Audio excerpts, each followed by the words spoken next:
Özgüvenci, who is going to introduce our kind guest. Özgüvenci is a PhD candidate at the Department of Architecture of Boğaziçi University. Hello. Our guest today is Çetin Tüker. Çetin Tüker is a researcher of design education and video game developer specializing in teaching and instructional planning in 3D animation, interactive multimedia, video game design, and motion graphics design courses and curriculums. He completed his undergraduate and graduate education in Middle East Technical University Department of Architecture in 1992 and 1996, and also completed his dissertation for Doctor of Arts degree in Mimar Sinan Fine Arts University Department of Graphic Design in 2009, also about design education planning. Currently, he is a PhD candidate in Yıldız Technical University Architecture Department, Architecture and Computer Environment PhD program. His teaching career, which was started in 1994, currently continues in Mimar Sinan Fine Arts University Department of Graphic Design as an associate professor. The stage is yours, Professor. Thank you very much. Can you hear me clearly? Yes, we can. Okay, thank you. First of all, I would like to thank the organization committee for inviting me. And also, I would like to thank to listeners attending today's meeting. I hope they will not get bored. Today, I will try to provide information about our completed and some ongoing research, and I will try to share my experiences with you. So now I will try to share my screen first. I hope I will do it.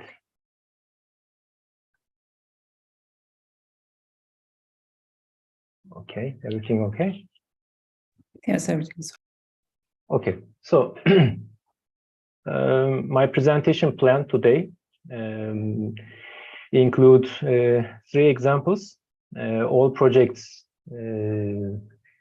that I will present here are supported by Scientific Research Projects Unit of Mimar Sinan University. And I have a total of 35 slides, and I'm planning to finish this presentation in 1 hour.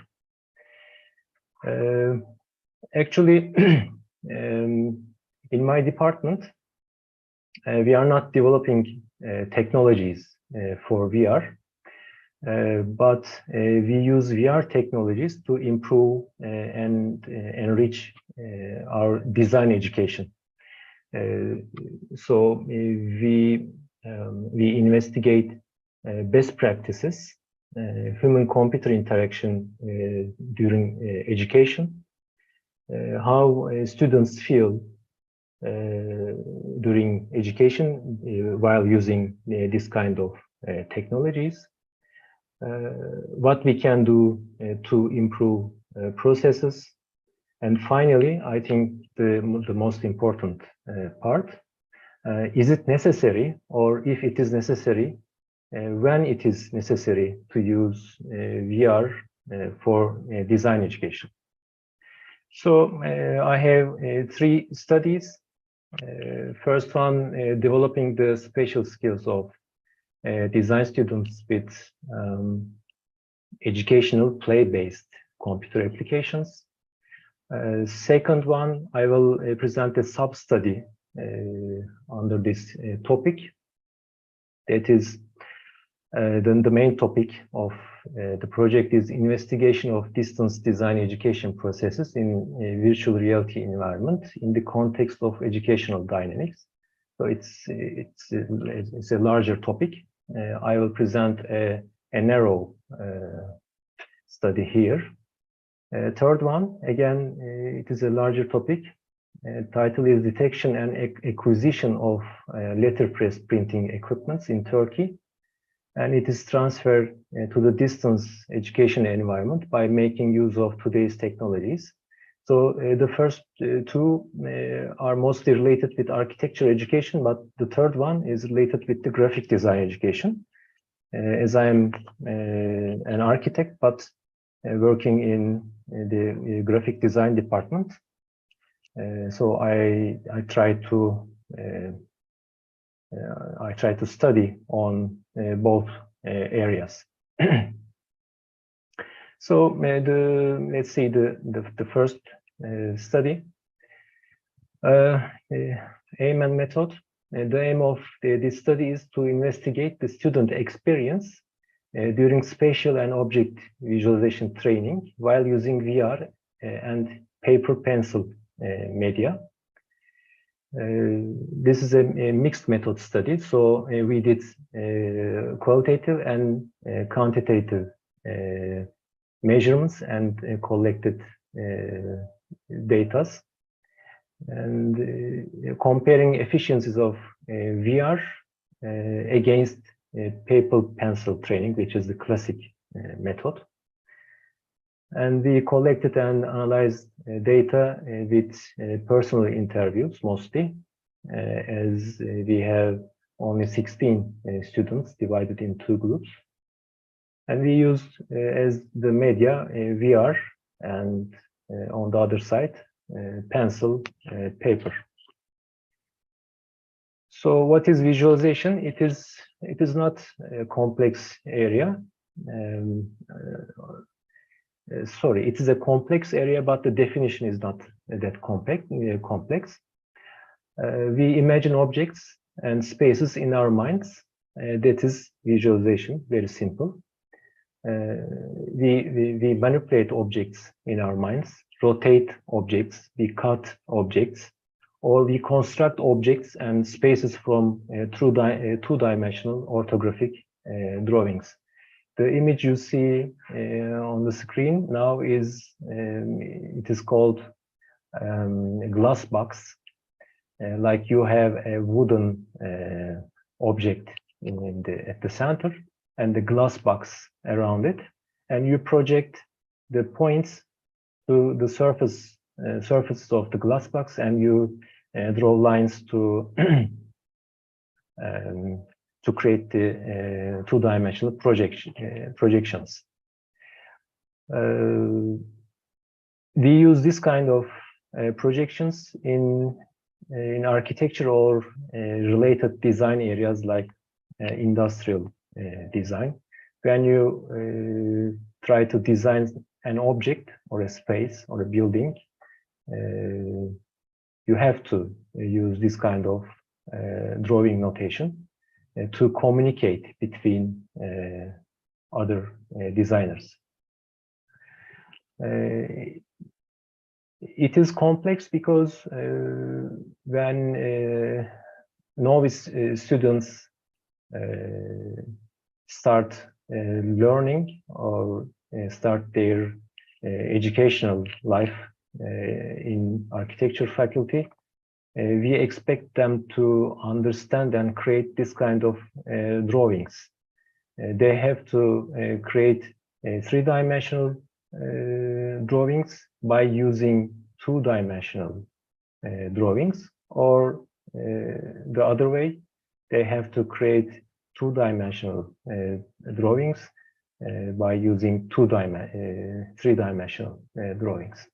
So they have to learn this drawing language, and they have to be fluent in this drawing language.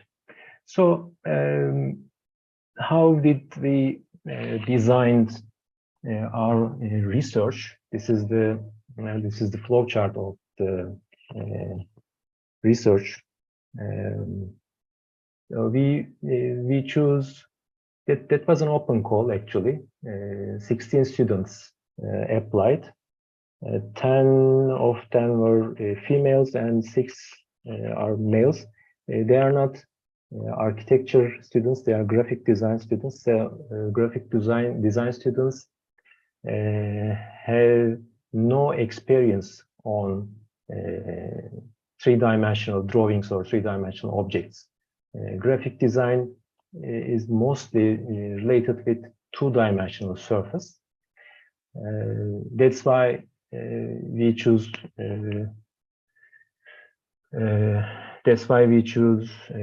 graphic design students, because they have no prior experience or instruction about creating 3D objects or 3D drawings.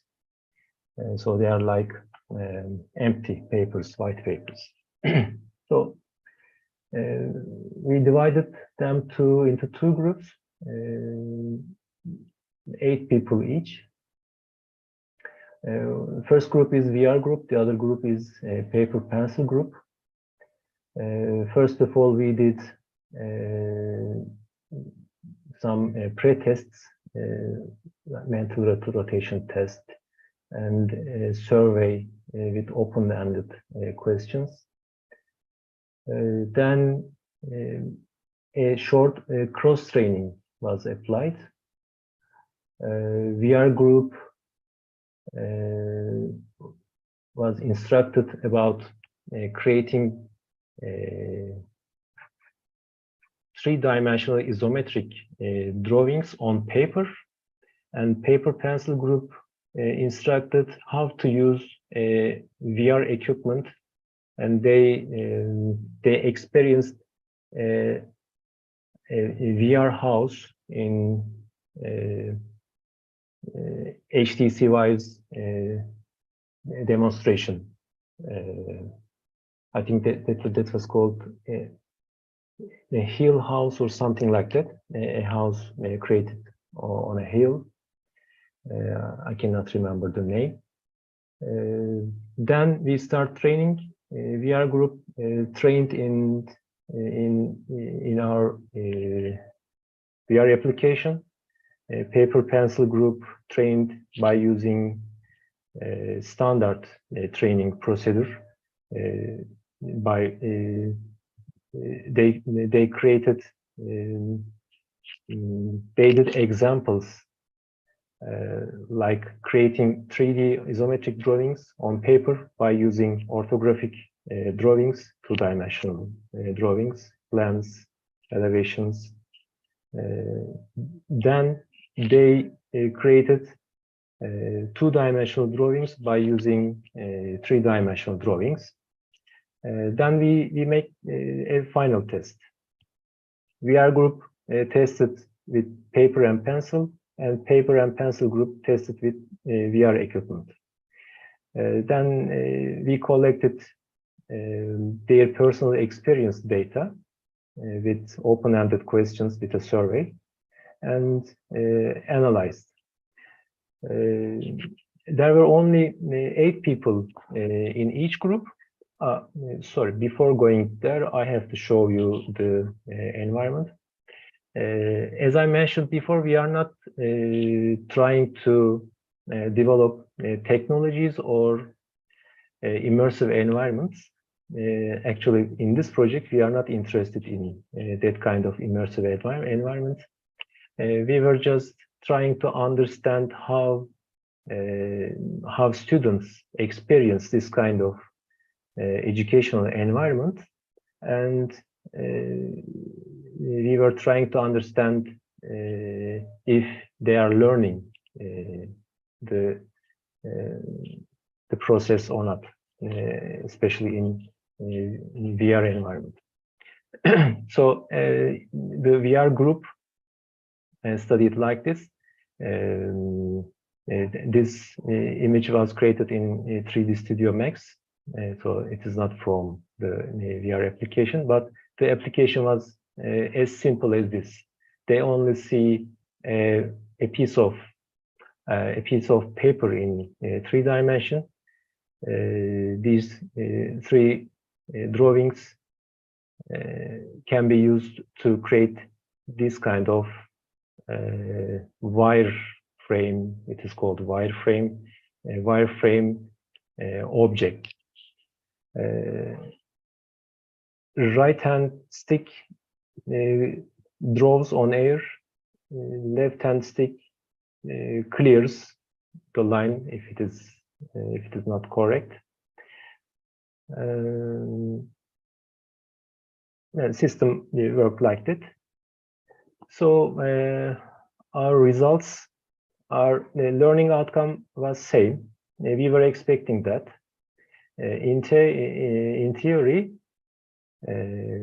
media, I mean the technology we used here, has no influence on learning. So we are applying the same methodology in paper group and VR group. The only difference was the media. So we were expecting learning outcomes will be same. So as shown in theory, the real learning outcome was consistent with the theory. They were same. So we were not expecting a difference here. This is not important for us. We were trying to understand the experience, if it is usable in our courses. Physical effort is in VR environment, it is too much. In paper and pencil, you just sit, and by using your hand and fingers on a piece of paper, you can train easily. But in VR environment, you have to use your arms and you have to stand. You have to walk around, so it consumes too much energy. They liked it. It was more fun. You can see on the right. Paper environment is not fun. It is boring. They didn't like it. But VR environment needs too much effort. After 30 or 45 minutes, they said they are tired, and the headset it is heavy and too hot. So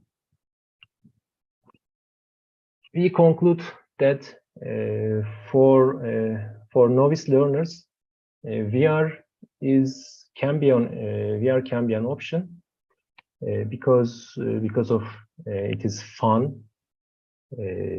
So they engage more with the course. But for after gaining enough experience, it is better for them to move to a paper and pencil environment to study on more examples in a short time, in a limited time. So that was our outcome for the first study. The second study, here the white title is the greater title. Now I will present the other one, sub-research. The efficacy of the perceived spatial presence of field trips, IVR environments, and video representations on spatial layout learning. Again, this is related with architecture. First of all, what is spatial layout learning? Here you see a plan. This is the plan of Mimar Sinan Fine Arts University. One part. This is the architecture part. The plan of the architecture part before restoration. Now it is under construction. I think the plan is changed. But this is a plan, and this is a spatial layout. So what is spatial layout learning? Spatial layout learning is when you enter this kind of a building, can you understand, can you imagine the plan, and can you remember it after some time? That is spatial layout learning. So our motivation is like this. And novice architecture students have a minimal knowledge and experience about creating volumes, spatial relations, human scale, width, length, and height. We are talking about first-year students. They don't know the meaning, and they don't know or they don't have experience on the meaning and how they manipulate it. Of course, we are living in houses, we are living in spaces, but mostly we don't interested in how we can manipulate these volumes to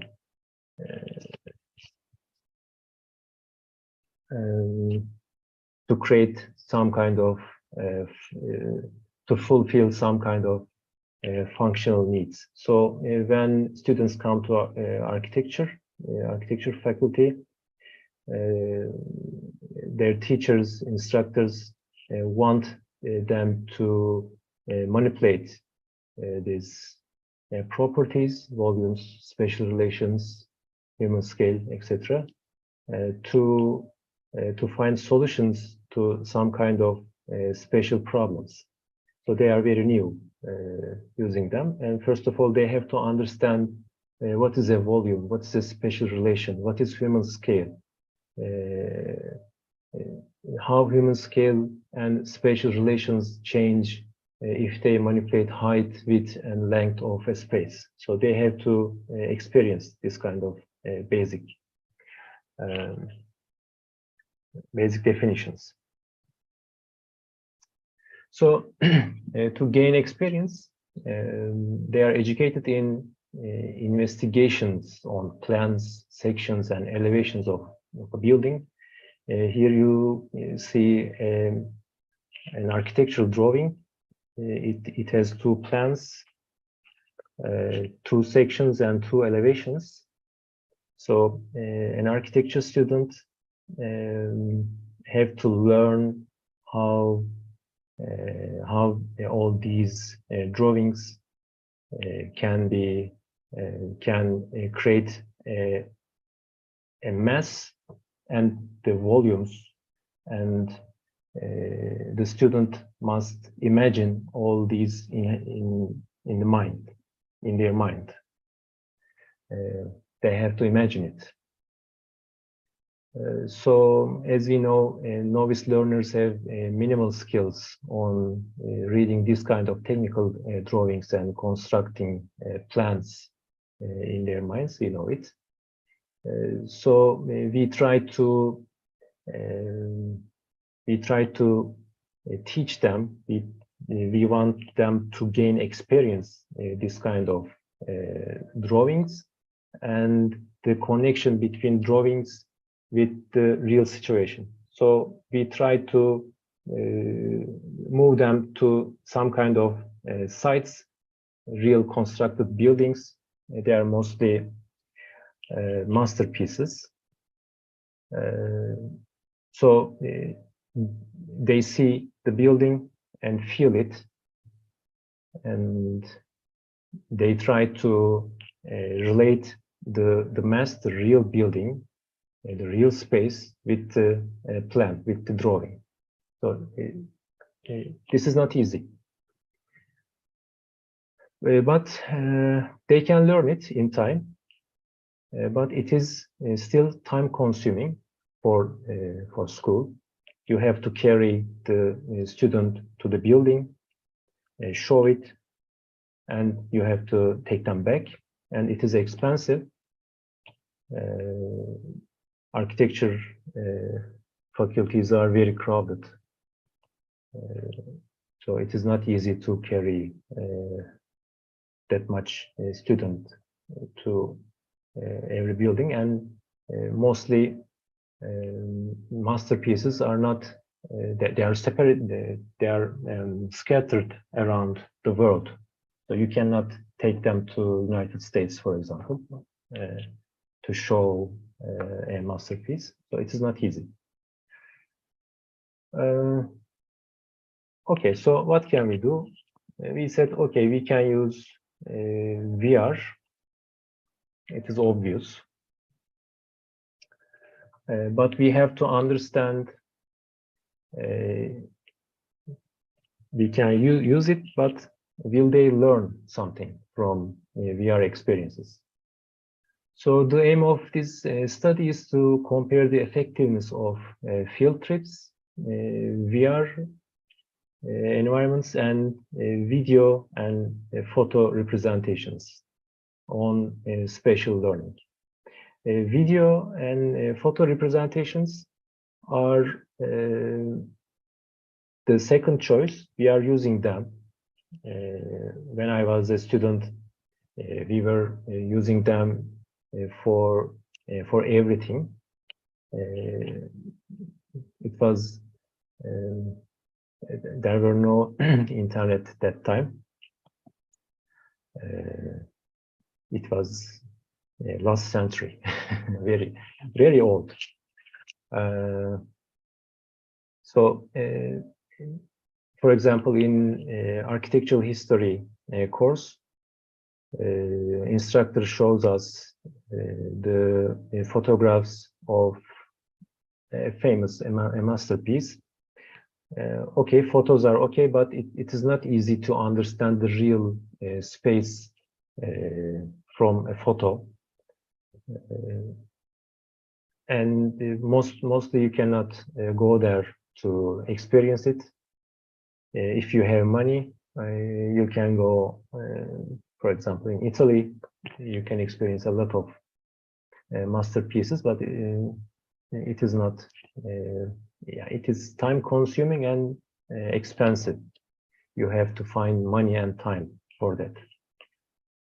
Okay, so we said, okay, let's try it. And we found 70 applicants here from Yıldız Technical University, Bahçeşehir University, and Mimar Sinan University. We divided them into 3 groups.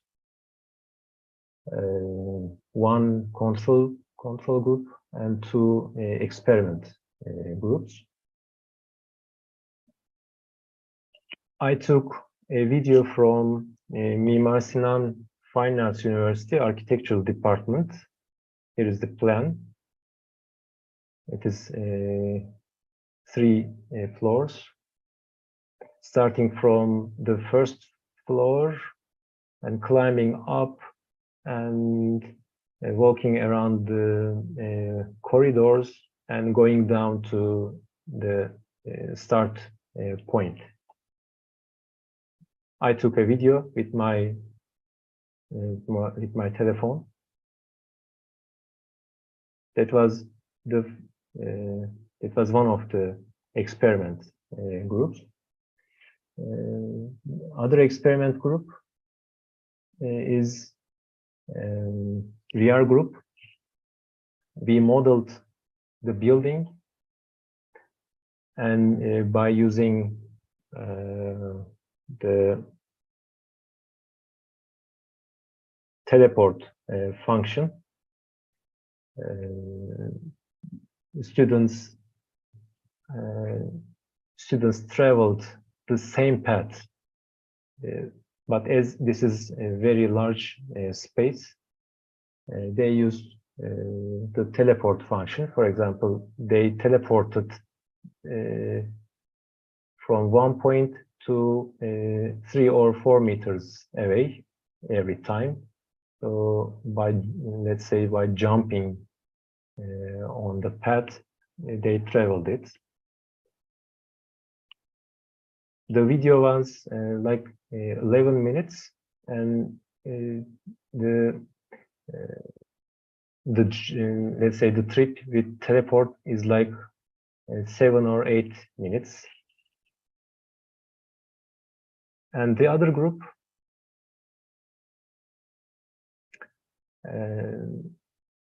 We went there and we walked in the building, in the real building. I lead them. We walked in exactly 11 minutes. I was leading them, but I explained nothing about the building. We just walked. The building was empty. And we applied a spatial presence scale. It is called MEC-SPQ, but I will not talk about that part. And after 2 weeks or 10 to 14 days, I contacted with all applicants and want them to draw the plan as they remember.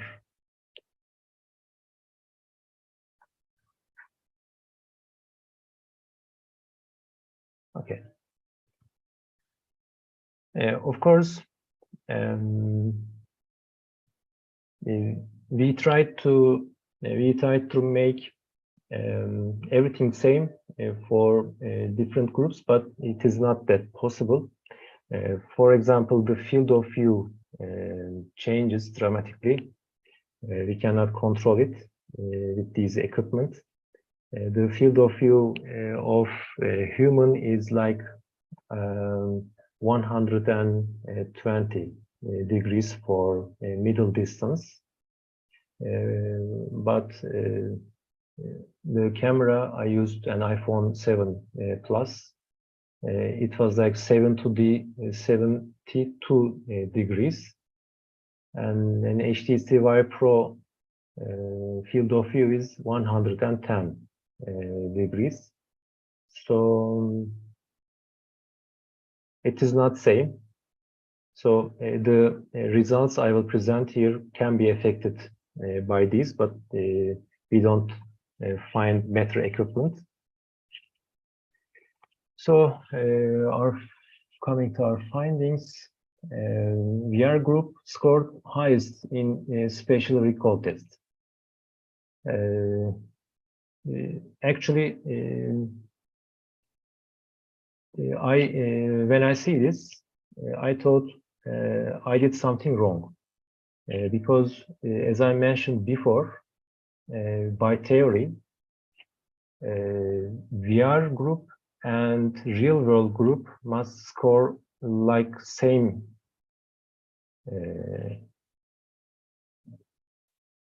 But here, the blue one is the real world group.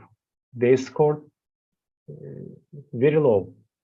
Even a video group is better than the real world group. So we start thinking about it. What was the reason for this? If you are falsifying the theory, that will be that can be an earthquake in this field. This means some kind of media is better than the real world while they are using the same method. But it is not. It cannot be true. Probably we did something wrong. We investigated it deeply and understand that real world group, while walking in the building, they talked with their friends. Instead of interested in the space and the plan, they interested in unnecessary details. So they didn't actively try to generate a plan in their imagination. Probably for that reason they scored less. Actually, this is a good finding. It is a strong finding. This shows us that maybe carrying all these students to the real site is not a good idea because they are not interested in. They don't understand where to look. There are too many details there, and they have friends with them. Maybe they were talking about a film, or maybe they were planning to drink a coffee after this meeting. So we are spending a lot of money and time to teach them something, but they are not interested in because of too much details around. The VR group instead, because VR environment is a closed environment, you cannot talk with someone. There are no details around. The plans we used was very simple. Look, this was the VR environment. It is very simple. No details, no color. It was only a gray model. So probably the VR group concentrated in the plan itself. They couldn't talk with their friends because there were no friends. They were alone in the space. So probably for that reason, their scores are higher. But this shows us something. The efficacy is somehow larger than the real experience. Okay. And our third project, using VR technology in distance graphic design education, an example of letterpress printing education.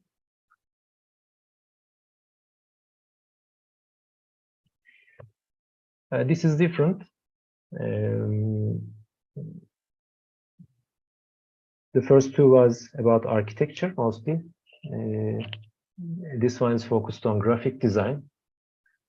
So what is graphic design first? Graphic design solves communication needs with visual methods. So graphic design is different from painting and illustration. When we mostly talk about graphic design, people think we are talking about drawing something like a painter or like an illustrator. Graphic design is not illustration. Graphic design is not painting. Graphic design is a design method. It uses visual methods, and the aim is to solve communication needs. And typography and typographic design are most essential elements of graphic design. And illustration, for example, is a tool for graphic design. It is not the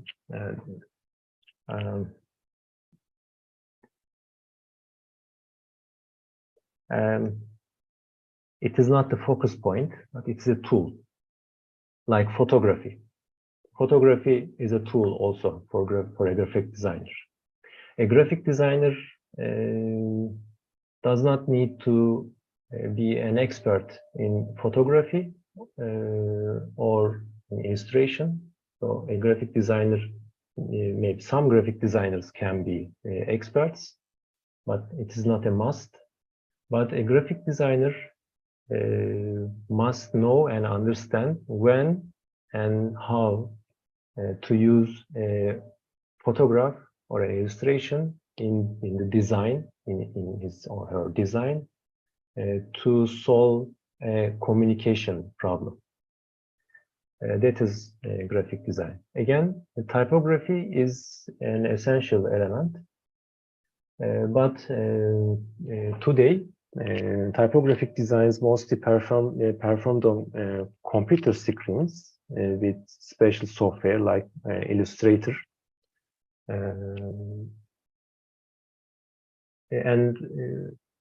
The typography terminology comes from old school letterpress workshops. For example, we use leading.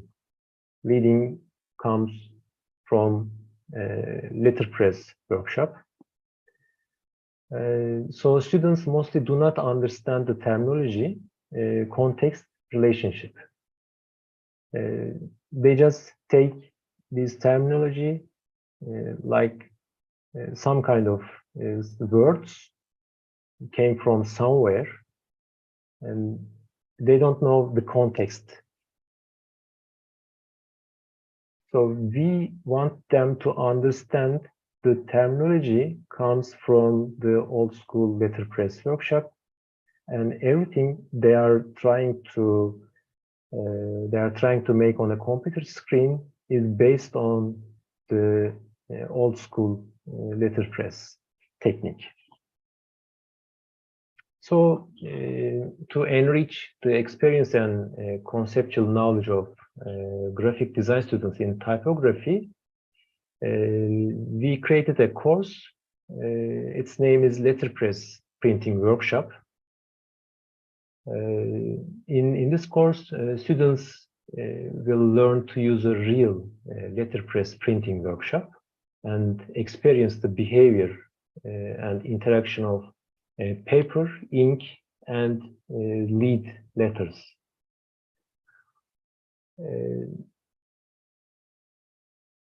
Then we aimed to develop a letterpress printing workshop simulator for students who want to practice letterpress printing outside of class hours. These are very time-consuming workshops. For example, a letterpress printing workshop course is just 2 hours, but students have to work on their projects there more than 2 hours. And sometimes, maybe at night, they want to start working on their project. So we said, okay, maybe we can build a simulator so they can start working on their project or on learning how to use equipment in the real workshop by using a simulator. And we start building the space and the models, and now we are creating a distance education model to implement into this simulator. It is not yet finished. We are working on that. This is a classical workshop for letterpress. Here you see leads with different sizes. That's why we call leading, because in reality we put leads, metal blocks to separate letters and lines. And these are, for example, these are font drawers. Actually, these are fonts. Every you see in every piece here is a font, and these are special cliches. So we found a real, actual letterpress workshop. It was about to go to scrapyard because they were not using it. They were throwing it away. We bought it. and we restored the machines. These are called hand press because we use them with our hands. You pull this this arm and it works. This is a font thrower, a 3D model of a font thrower. This is a font. These are fonts, and we 3D modeled one of the hand press machines. This is how it works. I hope it will work here.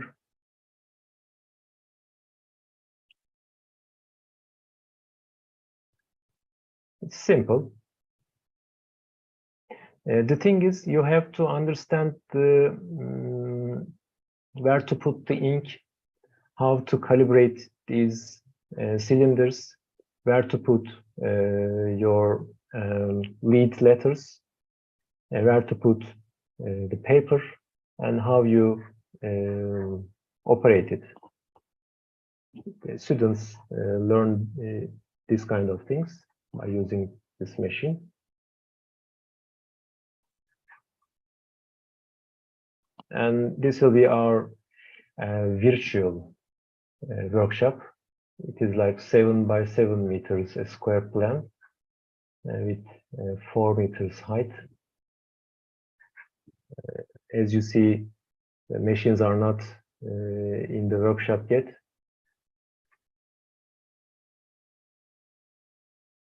So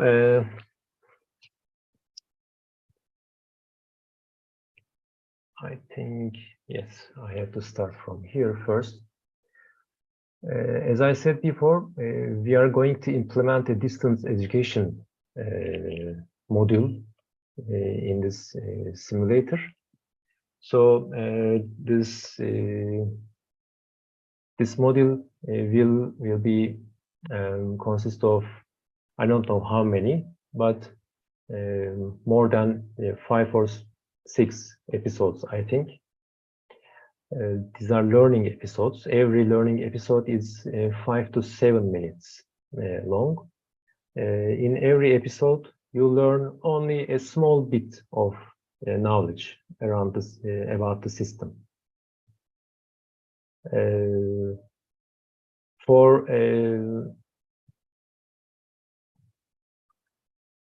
In episode 1, for example, a novice learner start from there. We are planning to use direct instruction, direct and explicit instruction. What is direct instruction? Direct instruction is to transfer knowledge from instructor to learner directly and explicitly. That's why it is called direct instruction. At this part, learner knows nothing about the subject, so they don't explore. At this point, they only learn the basics. The aim is to transfer basic knowledge and to gain basic skills. The instructor applies more scaffolding. This means instructor teaches and observes if the student learn it or if perform it exactly, and if it is wrong, instructor corrects it. This is called scaffolding. We can say instructor shows, learner imitates. As a learner gains experience after some kind of N episodes, scaffolding decreases. Now we have an experienced learner, and we can use constructivist strategies. These are exploring freely, for example. As students know the basic techniques and how to use the machines, for example. So students can explore different designs and try to understand or try to explore different combinations of known techniques. At this point, focus is on creating meaning more than learning basic steps. In the beginning, meaning is not important. Students learn the basic steps. At the end, basic steps are not important. The focus is on creating meaning. This is called constructivist strategies. So in every learning episode, the structure is something like this. We will use the computer as the instructor here. The computer will explain and assist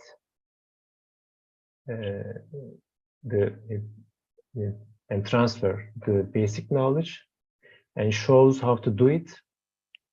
Then a student will practice it. Then after a recall test, if the student is successful, next episode will be shown. And if it is not successful, student will go to back and go to beginning of that episode and try it again until the success level is reached. We are working on this now. There is no working operational application yet, so I cannot show you a demonstration. In future, maybe in 2 or 3 months, I think this will be ready. Okay. I think my presentation is finished. It's 55 minutes. Thank you very much for listening. Thank you very much, dear Çetin Tüker, for this, well, almost directly interests our project. So before going to the roundtable, before going to the Q&A session, if I may, I would like to share a very brief information about what we are doing in our European Union funded Erasmus Plus project. So, and yes, I'm going to share the screen now for very brief information about our project. So our project name is Immersive Design and New Digital Competences for the Rehabilitation and Valorization of the Built Heritage, and its abbreviation is ID4X. And it's a Erasmus project co-funded by the European Union. So I would like to briefly mention our partners: Warsaw University of Technology from Poland, Centoform, a vocational and education training center from Italy, Association of Building Surveyors and Construction Experts from Ireland, Universidade de Madeira from Portugal, Polish Association of Building Managers, More Digital Technology and Communication Company from Italy, and the University of Ferrara, along with Özyeğin University. So, in a nutshell, ID4X, ID for Excellence project intends to digitalize and modernize the construction sector by updating skills and competencies through an inclusive approach to the built heritage intervention, by the utilization of the new digital technologies and the combination of key enabling technologies. As specific objectives, we can count upgrading and innovating existing training programs with up-to-date immersive design methods and tools for the built heritage interventions with both virtual and dimensional environments and time-based narrative and story space, improving their effectiveness and its effectiveness of teaching and learning through these applications, increasing the synergetic use of up-to-date technologies, with a teamwork, integrated way with a teamwork approach and personal development, and also increasing the cooperation, which is one of the main core outputs that this Erasmus Plus project aims for. So it's a cooperation among educational institutions and enterprises in the EU for better employability. So our project is based on 4 intellectual outputs, such as the first one is the comparative research on VR technologies and applications. IO2 is the training modules for immersive design experts. IO3 is about digital training toolkit for immersive design experts. And finally, in intellectual output 4, we're going to prepare a report on pilot actions for immersive design experts. So expected impacts overall is to use, as I mentioned before, to use up-to-date and innovative ICT technologies and tools applied to construction, specifically for the recovery, rehabilitation, valorization, conservation processes of existing building heritage and cultural heritage.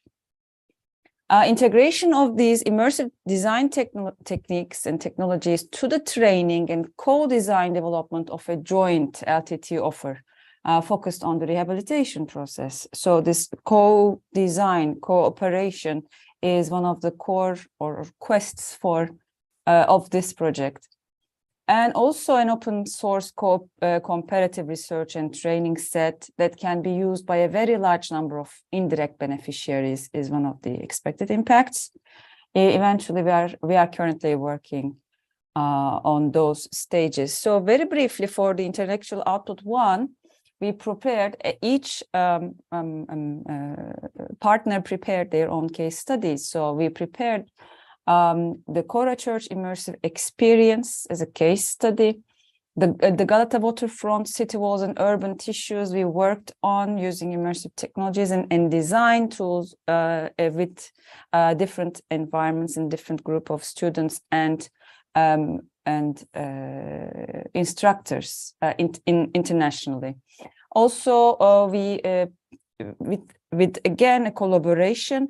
We prepared a documentation and immersive replica of Göbekli Tepe via digital photogrammetry.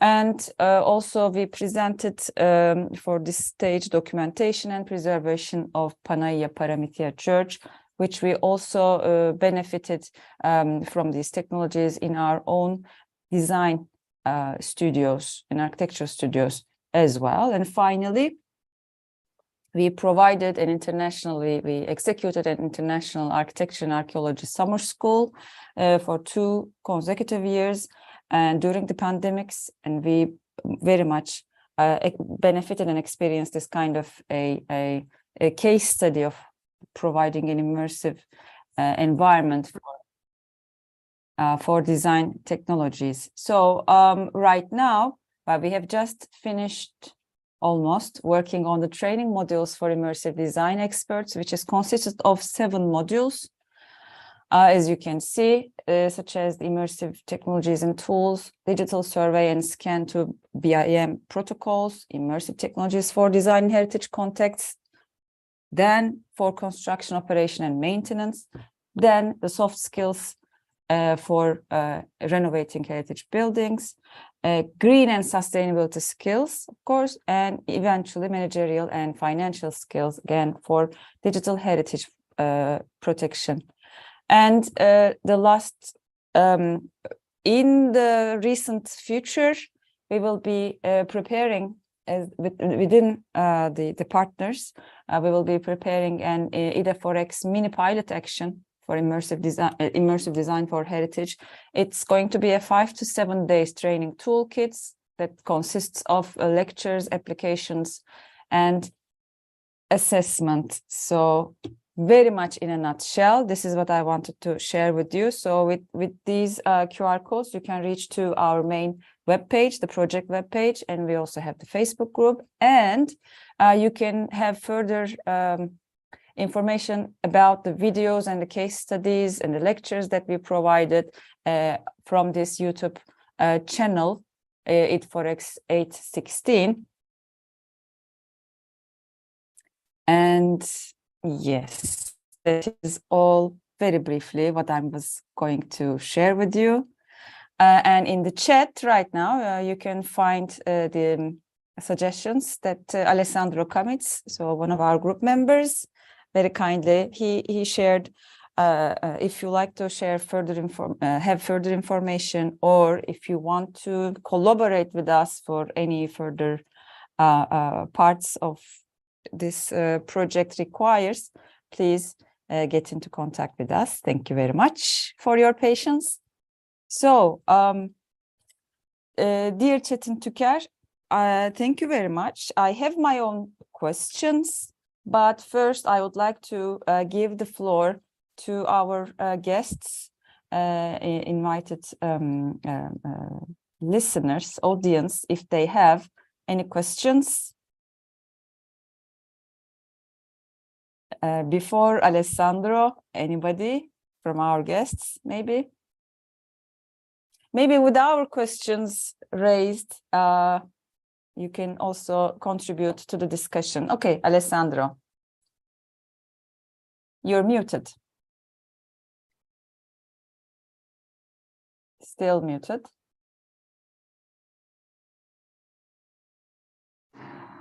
Yes. Can you hear me now? Yes. Okay, so can you hear me now? Yes, we can hear you, Alessandro. Okay, sorry for that. Now, talking about virtual reality and, teleconference, I do apologize, but I'm going to have to change the location in this. So I'm right now on the phone. In the meantime, I passed the hostship to Özge, and something went wrong with the recording. So we started the recording again. The first part of the recording is going to be on my computer. Anyhow, everything is live streamed, so we're not losing anything. I want to make one comment. Well, first of all, thank you so much for your presentation. It was very clear. And it seems to be outlining that these, immersive technologies, let's give them one collective name, in teaching do have some advantages, scientifically proven, especially in the field of design, space, architecture, imaging. And that's very interesting because, a lot of people say, no, for design, for everything that has to do with space, there's no way we can use these immersive technologies for teaching, for designing as well, I would add. There are absolutely, enemies of the whole thing. But in his presentation, I think he outlined very well that there are specific things. He mentioned the virtual site visits as an example, or the possibility of using VR for exploring the space, where feedback from students has proven that in certain cases it works much better. Not only it works, but it works much better than traditional technologies. And I do agree with that, because my personal experience of teaching online, which we have been doing for the past 2 years, unfortunately, and we might be doing as well now in this semester, hence the emergency of the earthquake. In the studio, it went much better than it did in the traditional way, as quality of the output of the students, the design process. So that's something to consider within what we're trying to do here, because the application of these immersive technologies to design and teaching design not only gives a lot of opportunities, but seems to improve, in certain specific cases, the quality of the teaching. Done.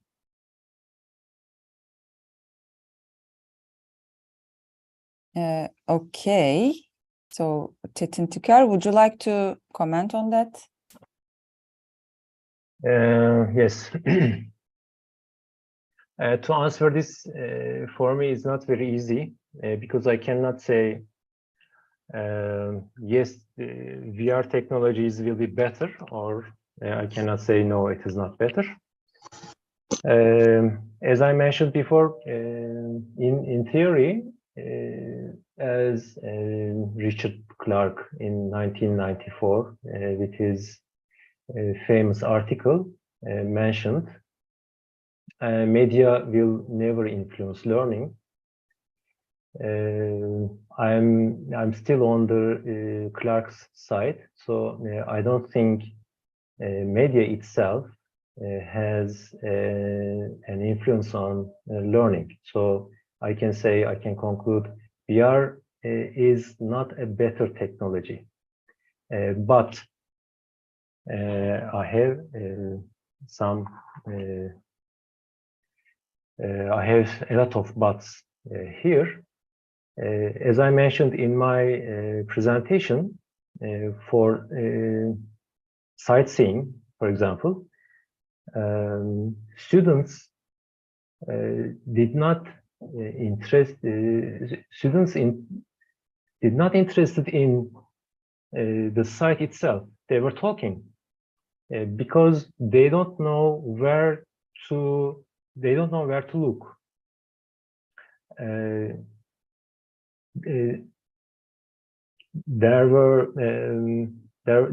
There was too much information in the real world, and when a student has that kind of information overload, they cannot follow how to process the incoming information from space, and as they cannot process, they start doing some other things not related with the course or the subject to be learned in that space. I am an experienced architect. Even I, when I experience a space, my mind is overloaded with the unnecessary detail. It is even correct for me. So I can understand a first year or a second year student. And it is not very easy to make an effective instruction at the site, at the real place. It is very difficult. They are too crowded. Physically, it is difficult. They don't see you. They don't hear you. It is almost impossible to communicate with them. In one of my examples, the third example, one-to-one instruction for a beginner, it is very effective. So while teaching the basics to architecture students, I think we can do more research on using for example, laser scans from the real environment and use them in the VR environment to explain what is important on that particular architectural masterpiece, for example, and student can listen it or experience it a lot of times until he or she can understand the point. In real environment, they cannot do it. I think in application, we can use this kind of technologies in our courses. It is possible, but we have to understand and make precise research on how and where to use. Because using VR in everywhere, in every course, will not result with very positive learning outcome. So we can think in future, for example, okay, maybe VR is not working, so let's throw this technology away. Okay, that's not correct also. For example, in design courses, how can we use VR technologies in design studio? Do we know? For example, I don't know. I'm a design education researcher. I read a lot of articles, but still I don't know how to use it in design studio. So we have to first we have to understand there is a lack of information, lack of knowledge here, and probably it is better for us to try different methods in design studio. It's just an example. How we can create best practices and how we can distribute these best practices to other instructors. Maybe it is better for us to study on that part. Yes, actually, that's what we currently have in mind as well. We are currently exploring the ways of implementing or using VR technology, not only VR technologies, but these tools in order to create an immersive design environment for the students and maybe in the future for the professionals as well. I mean, in terms of sharing knowledge or designing all together some kind of a co-working environment. However, since you mentioned the case studies that you presented, and especially for the second case study, exploring the field study, I had this question in mind when you were telling us about it. So the first one was the control group who experienced the environment, the real life environment, the floors. Within a group, right? They didn't individually experienced or wandered through the floors, right? Yes. And you mentioned that there were many distractions, not only the interior details that are existing, but also distractions within themselves, within the group, like their friends and other people, etc. But then the other two experience groups, they experienced the sleek interior space that you created without the details, without the human figures, by themselves. They explored it individually, right? Yes.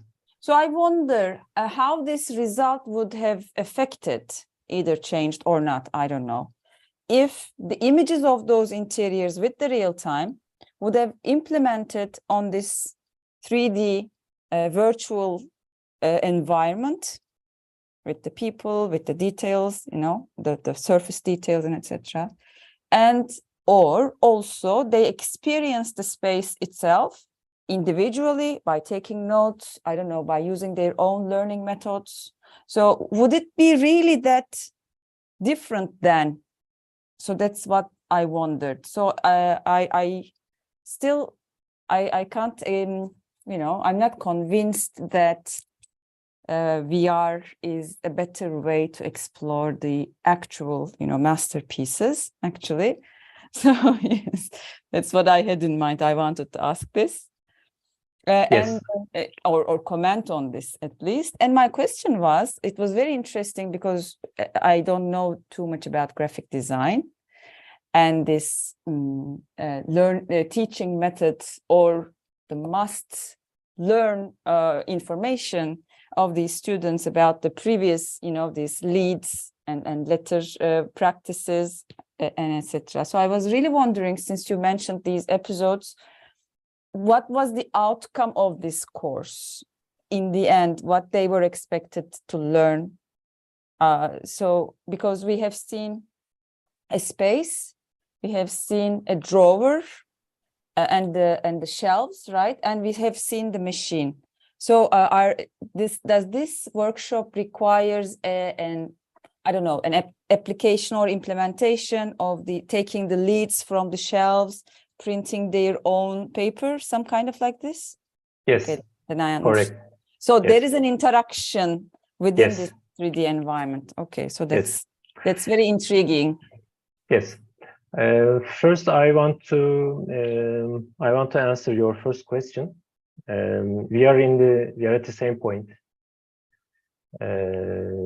You catch the point. There's a problem there. That study was before COVID-19 pandemic. Mhm. So we said, okay, we will do this study again, but we couldn't because of the pandemic. And I was preparing for doing it again, and now it is the earthquake. It is still waiting. Yes, there are a lot of confounding variables there on that study. But the idea was comparing the classic method used in architecture. We take students there with a bus, not one by one. That's the method. We do it like that. And in class, we show them videos or photographs taken from the site. That's another method. And VR equipment, it forces us to use it like that. So the limitations of the equipment creates a method. We have to obey it. So we compared these three methods while using the media and environment. So there are a lot of confounding variables there. I can, for example, I can plan a study, for example, in a weekend morning, and I can take every student with me in control group to the building, and we can walk in the building one by one to eliminate the variables of for example, talking talking with their friend, to eliminate it, laughing, etc. That will be more. So the groups will be more equal if I do it like that. But that is not the method we use in architecture education. That is testing another hypothesis. Okay, we can do it. I'm planning to do it one day, maybe after this earthquake thing, when everything will settle. But that will testing another variable. So in that example, we are testing the method we are using in the architecture education. The second question,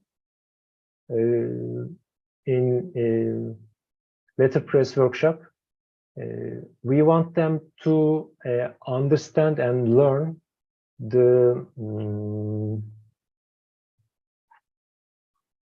sorry, I cannot remember the word. The printing process itself? Yep, the process, yes. The process, right?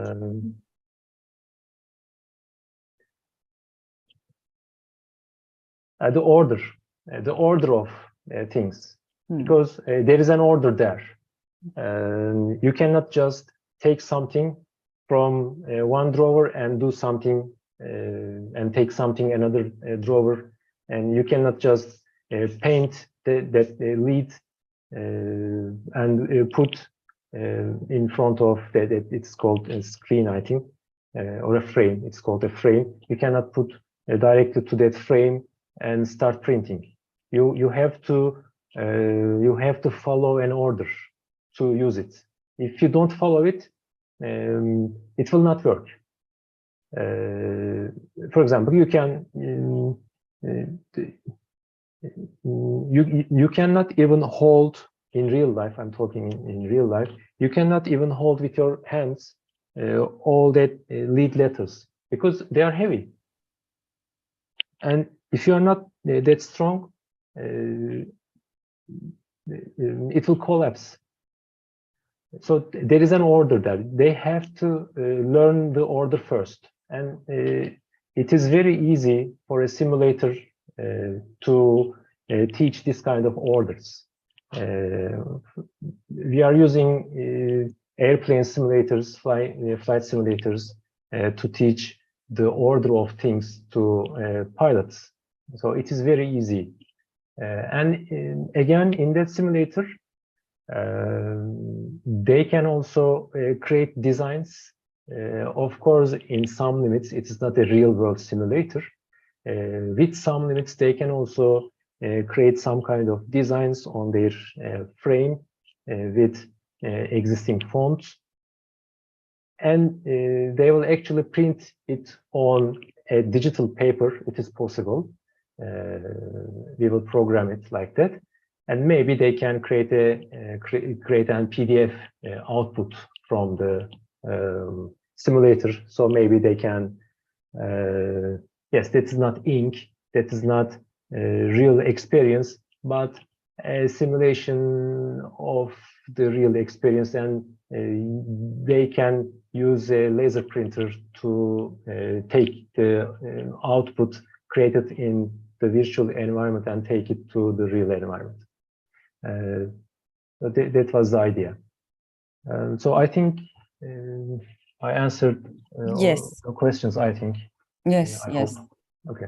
And I'm very curious about the implementation of this, the program as well. You mentioned that in 2 to 3 months it's Yes, going to happen, hopefully. I'm writing all these codes, etc. So I'm continually learning these things.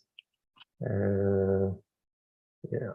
I'm not a beginner coder, but for example, I don't know how to create an image on a paper in the virtual environment. So for that image will be the lead or yeah, the yes, yes, the Yes. image of the cliche on the paper. But I will learn it. Yeah, it will take time. Okay. Yes, thank you very much. Alessandro? Yes, I'm out. I'm now outdoors. I just want to say, within the case studies that Zeynep has presented, you know, so we got the Panagia Paramitia, the Kora Church, we got the archaeological area, Göbekli Tepe, then we got the waterfront. So we're basically doing our design studio and our graduation studio in one of those two. So in Panagia and on the waterfront. For both of them, we have the recorded guided tour, which we did for the pandemics. We also have the point cloud, you know, we also have a virtual reality environment that was created for the Church of Panagia. So I just wanted to say, Bora, I told my students, if you want to play with the virtual reality environment of Panagia, go to the VR lab, and maybe if somebody shows up there, we can try, you know, if they can explore that environment. So for sure, having a virtual environment, maybe VR, AI, maybe a video, a point cloud, is very helpful for training, because I wanted to give you one example. So the traditional site visit, you take the bus, 1 hour to go there, then you gather 1 hour and then 1 hour to come back. So like half a day of a fort. Today we had the graduation studio, and hence we're doing it online. we provided them with kind of a fly-through video that was done within the point cloud of the entire urban tissue of the Galata waterfront. So like 1 kilometer of urban tissue shown in 4.5 minutes on a recording, video of the point cloud. So I need to turn on my camera here. If I compare that, okay, half a day of a forest or 2 minutes of a recorded video, our students were like this. They were experiencing an urban tissue, a big portion of urban tissue in 2 minutes using a point cloud animation. So there is a lot of potential therein. As for designing in the virtual reality environment, I think that's very complicated because the technology is not yet available at normal prices. So that's something, we can explore together in the future because we are testing these platforms. And also maybe in this semester, we should be surveying our students about what it is all about, learning and teaching in virtual environments.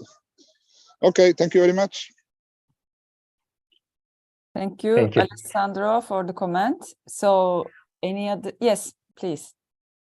Çetin Hocam, you're going to say something, I guess. Yeah, I just want to add something.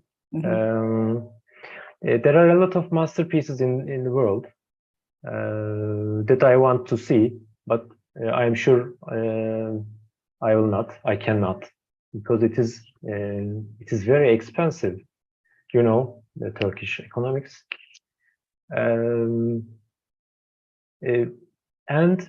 once upon a time, when I was a student, in the second part of 1980s and in the first part of 1990s, my school, Middle East Technical University, there were I think 20,000 photographs.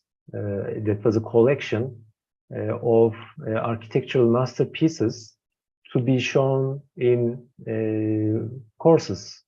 So it was a large library, large collection. At that time, it was okay. You can take your camera, go there, just take photographs and show them in the classroom. It is cheap, easy. Everybody can do it. But coming to VR, it is not that cheap and easy. And for example, Falling Water House, take that. I want to see it. Maybe 1 million architecture students can see it. They all want to see it. And someone must go there and model it and put somewhere on the internet so that every architecture student can see it. Who will do it? The problem is there. Who will do it? Schools cannot do it. It is very expensive and time consuming. Who will do it and who will pay the money? For example, I can pay maybe $20 every month to see this kind of architectural masterpieces around the world. If someone tries to scan them and put them somewhere on the internet, because it is easier and cheaper for me to experience them with VR equipment instead of going there. But who will do it? It is a lot of work. It is not expensive. You have to be a programmer. You have to be an expert in laser scanning. You have to be an expert in texturing, in modeling, in animation. A team, an experienced team must do it. And maybe universities, architectural faculties, maybe start implementing this kind of virtual libraries or virtual experiences into their courses. And will they accept it? I don't know. Not every architectural faculty are on the same track with us. Some of them will refuse it, for example. And how this kind of system will be operational in future? It is my question for like 3 or 4 years, and I don't know the answer yet. Altogether, we will see. We will live and see, apparently. Yes. Thank you very much. So any other questions or comments from the audience? If not, we are very precise on time. It's 4:32. Actually, like just a 30 seconds comment, if I can make. Yes, please. Fine, Go. thank you. Of course. Sorry for getting late. Hi to everybody. I would like to add a couple comments to Mr. Çetin Tüker's last talk. Who's gonna make it? It's very expensive. It needs very professional skill sets, and this means very professional funds and management for the projects. If we are planning to submit this to all over the world, to all the architectural students, all the design students. Actually, this is my comment will be. This is requiring a business model, and we have been working on it for 2 years and trying to get ready to share with architectural students. Also, can you mention where you are participating right now? You are working, you mentioned you are... As a like private company. Mm-hmm. And like my partner is an architect. I am a designer. Mm-hmm. And we have been turning around this idea for years because this was coming from a real question, like how to experience a building, how can we create a new language, can we turn a building into an experience or a narrative, a narration. Mm-hmm. This approach is requiring a new kind of grammatic approach, because this was not the way we were getting used to. We were touching the literature. Experience was not one of them. Was one of them, but very expensive, but and very rare to catch it because of financial obstacles. So we are planning to open it gradually to discuss it with all the academics and business partners to give it all the humanity. And I 100% agree with Mr. Tüker's, Professor Tüker's. Thank you very much for the this nice seminar. Nice being with you. Thank you very much. Our name is just Stage, Muse VR, and Stage is the platform we are working on. And we just have a couple of buildings until now. The first one is Farnsworth House, Miss Van der Rohe, and the second one is a church of Tadoa Ando, Church of Light. Church of Light. Yeah, these are ready to experience. We can make a little like a workshop kind of visit to your academy, or we already started to share it with some of our pilot groups, so we can stay in touch and discuss. It would be a pleasure for us to discuss. Yes, same here. We would like to do a workshop with you, Mr. Talat. We know a lot about you, and I've heard a lot about you, and we would really love to have a workshop with you, or perhaps a presentation like Mr. Tüker did for us. We are open to any sort of collaboration with you. Thank you. Pleasure. Thank you, Mr. Sinan. That's great. So it's really good to see that our dissemination event and resonance events actually resonate, and we are getting more, in touch with those professionals and academicians who are thinking about and hands-on working about the immersive design experience. I think it was very fruitful. Thank you very much, dear Çetin Tüker, Professor Çetin Tüker, for sharing your work, studies, and your time with us.